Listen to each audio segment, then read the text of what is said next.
ಭವಿಷ್ಯತ್ತಿನ ಕುರಿತಾಗಿ ನಾವು ಮಾಡುವ ಚಿಂತೆಯೇ ಕೆಲವೊಮ್ಮೆ ನಮ್ಮ ಜೀವಿತದಲ್ಲಿ ಕೆಲ ಅನುಮಾನಗಳನ್ನು ಹುಟ್ಟುಹಾಕುತ್ತವೆ. ದೇವರ ಉದ್ದೇಶ ಮತ್ತು ಕಾರ್ಯಗಳು ನಮ್ಮ ತಿಳುವಳಿಕೆಗೆ ನಿಲುಕದಿರುವುದರಿಂದ ಚಿಂತನೆಯಲ್ಲಿ ನಾವು ಬದುಕುತ್ತೇವೆ. ಒಮ್ಮೆ ತಂದೆ ತನ್ನ 5 ವರ್ಷದ ಮಗುವಿಗೆ ಲಸಿಕೆ ಹಾಕಿಸಲು ವೈದ್ಯರ ಬಳಿಗೆ ಹೋಗುತ್ತಾನೆ.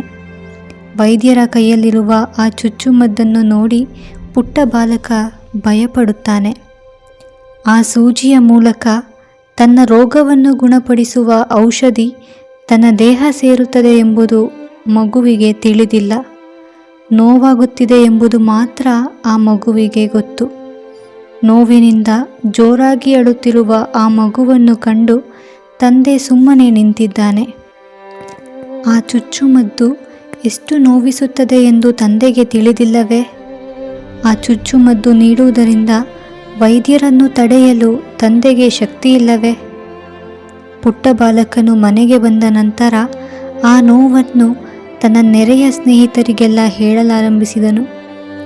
ಆ ವೈದ್ಯರು ನನಗೆ ಸೂಜಿ ಚುಚ್ಚಿದರು. ನನ್ನ ತಂದೆಯವರನ್ನು ತಡೆಯದೆ ಸುಮ್ಮನೆ ನೋಡುತ್ತಾ ನಿಂತಿದ್ದರು. ನನ್ನ ತಂದೆಗೆ ನನ್ನ ನೋವು ತಿಳಿಯುವುದಿಲ್ಲ ಎಂದನು.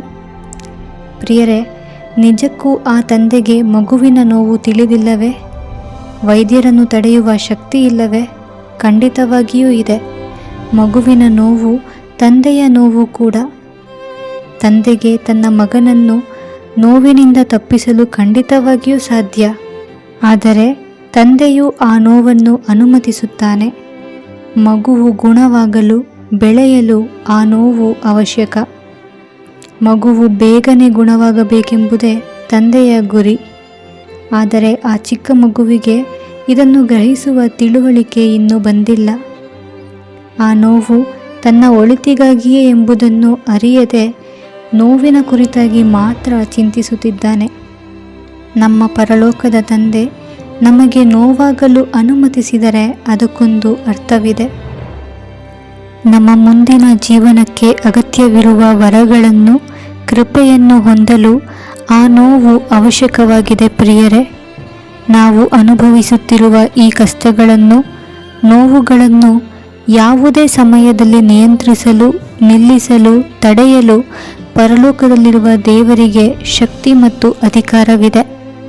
ನಮ್ಮ ತಂದೆಯು ನಮ್ಮ ನೋವನ್ನು ಅರ್ಥ ಮಾಡಿಕೊಂಡಷ್ಟು ಆ ನೋವಿನ ಅಗತ್ಯವನ್ನೂ ಅರ್ಥ ಮಾಡಿಕೊಂಡಿರುತ್ತಾನೆ. ಪ್ರಿಯರೇ, ನಮ್ಮ ಎಲ್ಲ ನೋವಿನ ಹಿಂದೆ ದೇವರ ಸಾನ್ನಿಧ್ಯ ಮತ್ತು ದೇವರ ಪ್ರೀತಿ ಇರುತ್ತದೆ. ದೇವರು ಅನುಮತಿಸುವ ನೋವುಗಳ ಅವಶ್ಯಕತೆಯನ್ನು ತಿಳಿಯಲು ನಮಗೆ ಬುದ್ಧಿಯಲ್ಲ, ಬದಲಾಗಿ ನಂಬಿಕೆ ಬೇಕು. ಏಕೆಂದರೆ ಬುದ್ಧಿ ಕೇವಲ ನೋವನ್ನು ಮಾತ್ರ ಗಮನಿಸುತ್ತದೆ, ಆದರೆ ನಂಬಿಕೆ ಈ ನೋವು ನಮ್ಮ ಭವಿಷ್ಯವನ್ನು ಉತ್ತಮವಾಗಿಸುತ್ತದೆ ಎಂದು ತೋರಿಸುತ್ತದೆ. ಇಂದು ನೀವು ಯಾವ ರೀತಿಯಾದ ನೋವುಗಳನ್ನು ಅನುಭವಿಸುತ್ತಿದ್ದೀರಿ? ಒಂಟಿತನವೋ, ಬಳಲಿಸುವ ರೋಗವೋ, ಸೋಲಿನ ಭಯವೋ, ಇನ್ನು ನನ್ನ ಕೈಯಲ್ಲಿ ಏನೂ ಇಲ್ಲ ಎಂದು ನೀವು ಭಾವಿಸುವಷ್ಟು ನಿಮ್ಮ ಇಡೀ ಭವಿಷ್ಯ ಕತ್ತಲೆಯಾಗಿದೆಯೋ? ಚಿಕ್ಕ ಮಗುವಿನಂತೆ ನೋವಿನಲ್ಲಿ ದುಃಖಿಸಬೇಡಿ. ಸರ್ವಜ್ಞಾನಿಯಾಗಿರುವ ಆ ಪರಲೋಕದ ತಂದೆಯು ನಿಮ್ಮ ಭವಿಷ್ಯವನ್ನು ತಿಳಿದಿದ್ದಾನೆ. ನೀವು ಕಾಣದಂಥದ್ದನ್ನು ನಿಮ್ಮ ತಂದೆ ಕಾಣುವವನಾಗಿದ್ದಾನೆ. ನಿಮಗೆ ಈಗ ಬೇಕಾಗಿರುವುದು ನಂಬಿಕೆ ಮಾತ್ರ.